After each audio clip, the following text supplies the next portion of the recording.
At its peak, the Mongol Empire was the largest contiguous land empire in human history. It stretched from the Pacific Ocean all the way to Eastern Europe. Genghis Khan built this empire through brilliant military strategy and brutal conquest. But empires that rise fast can fall just as quickly. After Genghis died in 1227, his empire was divided among his sons. These four khanates were meant to stay united, but cracks appeared almost immediately. The first major cause of collapse was succession conflict, sons and grandsons constantly fighting over power. Every time a great Khan died, bloody civil wars erupted to decide the next ruler. These internal wars drained resources, armies, and loyalty from the empire. The second major cause was the sheer size of the empire. It was simply too big to govern.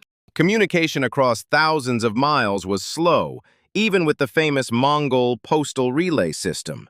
Local governors gained too much independence, and central authority weakened over time. The third cause was cultural assimilation. Mongols absorbed the cultures they conquered. In China, the Mongols became the Yuan dynasty and adopted Chinese customs and bureaucracy. In Persia and the Middle East, Mongol rulers converted to Islam and adopted local traditions. This cultural drift meant the Khanates stopped identifying as one unified Mongol empire. The fourth cause was devastating military defeat. The Mongols were not invincible. In 1260, the Mamluks of Egypt stopped the Mongol advance at the Battle of Ain Jalut. This was the first major Mongol defeat and shattered the myth of their unstoppable power. The fifth and perhaps deadliest cause was the Black Death, the bubonic plague. Mongol trade routes ironically helped spread the plague across Asia and into Europe. The plague killed millions of people, including Mongol soldiers, administrators, and leaders. Entire cities and regions that paid tribute to the Mongols were wiped out, collapsing the tax base. Economic decline followed. Trade slowed, treasuries emptied, and armies could no longer be paid.